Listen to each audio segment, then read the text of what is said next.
So because you cannot do that, then we went to court against them. Okay. We're still in court. And then they've done this one again. Yes, and they are trying to do this one now. Yeah. So who does the responsibility lie with? Because we're seeing that Nance is calling out the Minister of Power.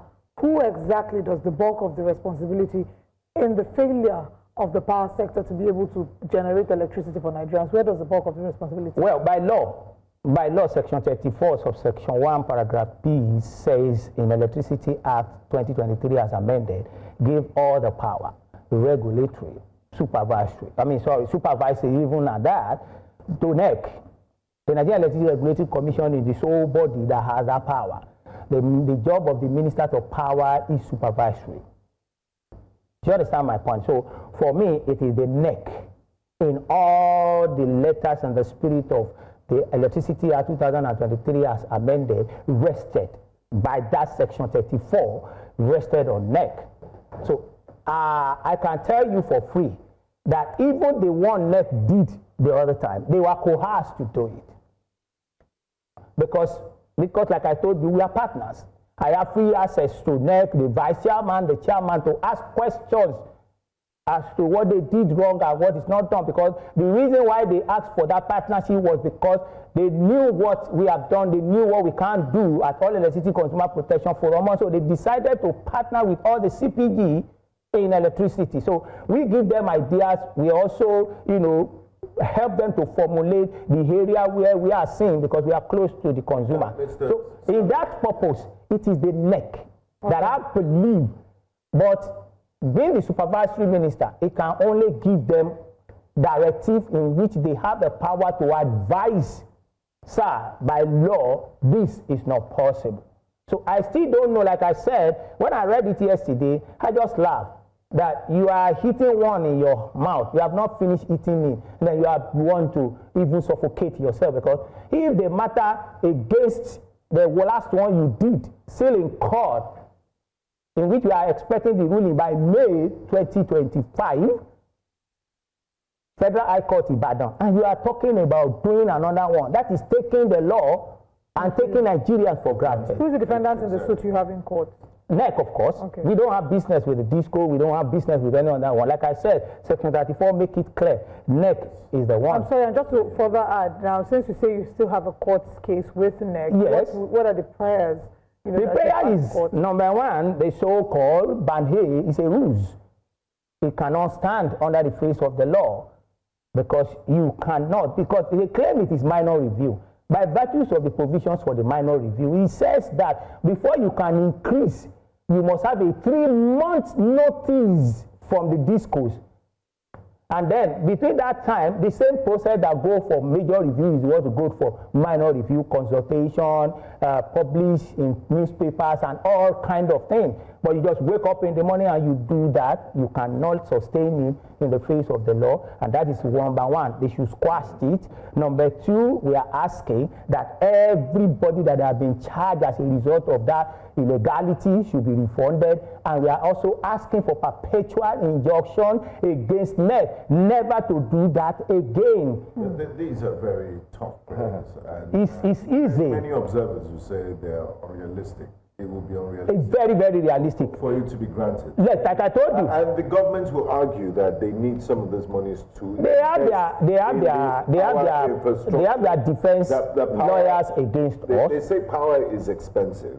It's expensive everywhere in the world. Yeah. So you need to pay what will reflect what is commensurable to what you're getting. So how do you now argue for investment in the power sector? How do you argue for improvement in electricity generation distribution? Yes, unfortunately, if tariff is not increased, where are they going to get the money from? Let me say this. Let me say this. It's just like the case of petroleum, where everything remains shrouded. Everything remains like ujuju. You don't know what it is. They just come out and say, hey, petrol is becoming 870 naira. Hey, petrol is becoming 600 naira. And everybody's paying. I have asked them, as close and as partners with NERC, I've asked, where is the template? We want to know the template, what the cost per unit that for that one megawatt that you have given to the discos. Do you understand my point? And as far as the law is concerned, I cannot, because you want to make profit and you are arresting people for cheating, for embezzling, or for diverting money, and now you are applying the same route, and you say you want me to look. When is the next court case on this? Because yes, it seems we are supposed to have, appear before Justice Agomo April 31st, but because of the holiday, you understand, so we couldn't go because of the Salah holiday. We couldn't go, so we are expecting new date very, very soon, this May, and we are going to finalize. I want to go back to that, your prayer, the prayer you're asking the court that everyone who has been charged with the current ban system be refunded. How practical is that? There's nothing unpractical about it. Let me give you an example. When capping method was released in 2020, February 20, by the NERC, due to our advocacies and pushed, based on the fact that the disco just estimate as they like. At the end of the day, the capping comes out and the disco still continue in their unwholesome practice. We pushed to the point that the discos last year were sanctioned with 10 billion naira going to be taken away from the source. That is, they have an escrow account with CBN where all the money we are paying, except for some other, one that some of the discos have make arrangement to collect without working for. This one goes straight to their escrow account, and they will deduct from the source. Why? Because from February 2020 to September of that year, they did not implement capping method, so we pushed for it. Just this year again, because we came back from workshop with NERC February 13. We went to Kaduna for such, and we discussed so many things. Trying to appraise whatever may be that we have discussed in September, that how far or how good you people have been able to implement whatever suggestion we made. And we discovered that despite the fact that there were sanctions, 10 billion naira, they still continue with non-implementation of capping method. And therefore, they asked them this year to beginning to repay back every customer they must have charged without implementing the capping method, because the capping method now has been simplified, that is every month that it comes out to them, not that the one that comes once in a year and they have to spread used. But this time it's a monthly thing, so they just sanction them again. This year 628 million naira for each discos that failed to implement it. Able to pay? Of course, I told you they would deduct it from the source. But what I'm trying to say is, when it comes to paying back, if the court gives the order, the discos, the NERC has to direct the disco to pay the customer. The same way they have been directed to pay back customers with the money they paid for meter. These are part of the advocacy we have been able to push forward, and it's working. All right, let's look at the background of why the minister said that they have to increase. He's talked about subsidies, that they can no longer go ahead and pay subsidies, and therefore they need to review this price, the money, so that Nigerians can eventually enjoy power. There are some parts in Nigeria, let's take Lagos for instance, where residents have said they don't even have, even despite the fact being on band A or B, they barely have power. How do we marry this with what the minister has said, and what are you looking at? Do you think for once Nigerians should also start getting prepared to really pay this money, or what advice would you rather give Nigerians? Right, let me say this before I answer the last questions. Giving kudos to NERC, because I cannot take it away from them, because some of this policy, I'm also part of it. And in the wisdom of formulating that policy, our suggestions normally taken into consideration.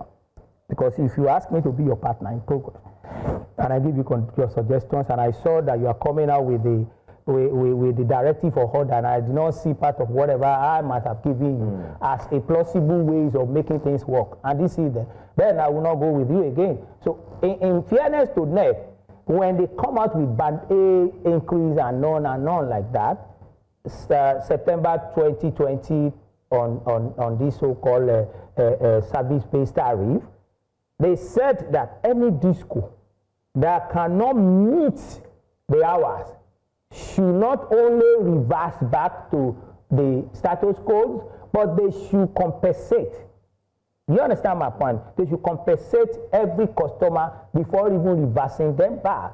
And when this issue of Band A comes, even though we were not consulted, they still input that into Band A, saying that if you are being serviced with Band A and they cannot meet up, at least 1 week in a month, they should reverse you back and give you. And I can give you an example of myself. I was in Band B before in my office at Adeola there. And for so many times there, he was no lie. And I called the business unit manager of Ikeja. Madam, you don't give me life and you put me on Band A. I don't want it. And by virtues of that provision, please reverse back to me or every money that I paid in which you have shortchanged me. And they did. They credit my meter.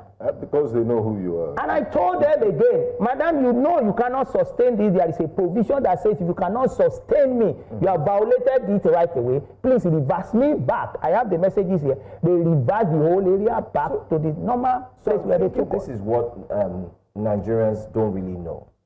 You know, I mean, while we're just looking at the drawing board, we saw that electricity, we put electricity as number 1 because that is the new tariff that is it's about to come.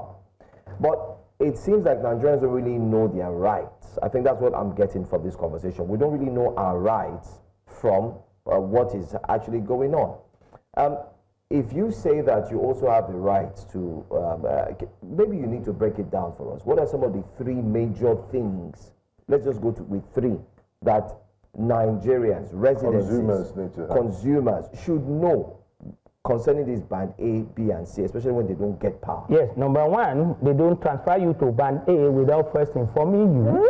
You see that? I fought on behalf of so many communities on that. See that? Yes, I have a radio program where I enlighten people every Saturday on the basis of my advocacy, which is self-financed. I did it there every Saturday 4 to 5 p.m. Many people listen to it and they have become enlightened. But for the purpose of the elite that believed they can just keep quiet even though they are paying. This is it. You cannot be transferred to any bank without being written to 1 month before.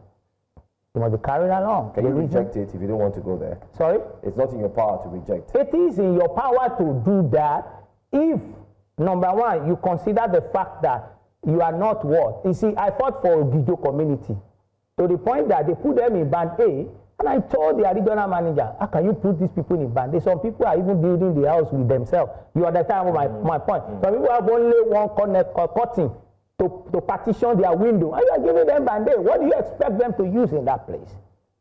You understand my point? I have also did it for other community by communicating to the vice chairman, NERC, because that one has been a magnanimous person, very, very quintessential when it comes to issues that come from my own end, because for whatever it was, he knows I'm not a rabble rouser. What I say I'm going to do, I'm going to do it. So I will always painstakingly tell him, Oga, look at this order, you gave it. Look at this, what have you gave it. These discourse are not following him. And so I told him about the unilateral transferring people to Band A, because the discourse have now seen as more or less a cash cow for them. It does not matter whether they meet the criteria. That's why I call Band A fraud at the beginning when the thing comes, even before we went to court in May last year. I told them this is a fraud. Number 1, you didn't consider the fact that what is our generation megawatts? Yeah. We are grouping between 3,500 and 4,000 megawatts to service 150 million, borrowing apology to the ministers of power, who said we are. I said, okay. I said, how did you want to meet up? Coupled with consistence and insistence grid collapse. How did you want to meet Band A? At the beginning, they said it is just 12 million, 2-point-something million people.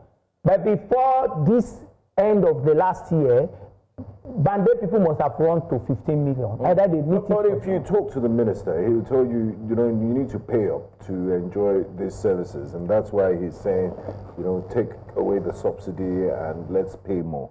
Are there any other ways in which we can, because it's the tiring conversation, we've been on this since. Is there any other, yes. Let me land, please, sir.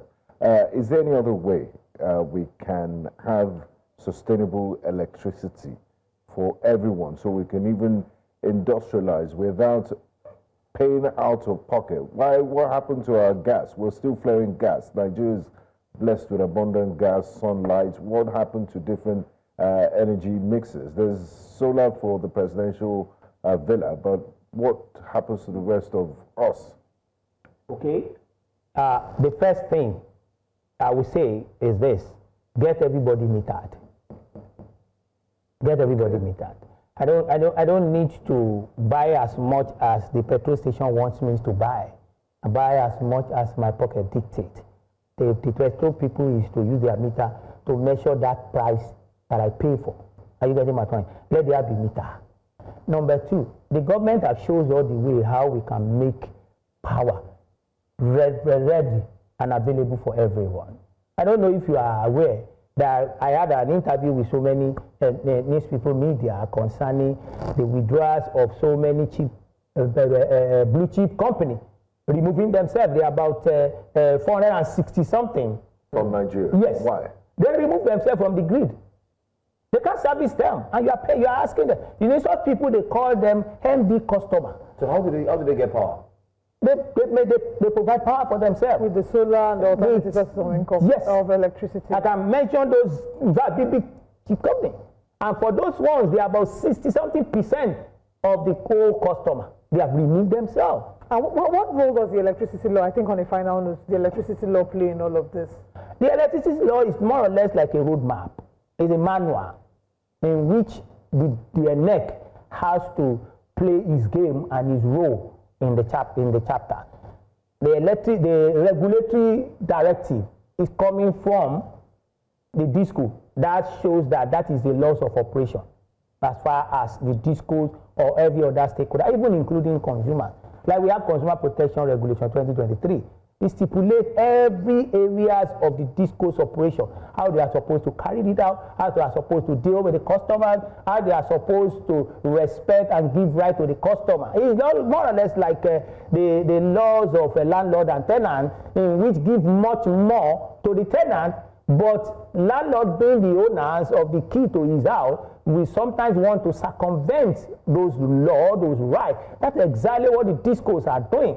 Trampling on the right of the consumer on many ways, disconnection, billing, and all kind of a thing. So if that is the only thing they can do, providing meter, and then this renewable energy of a thing is the real way for us to have sustainability and sufficiency.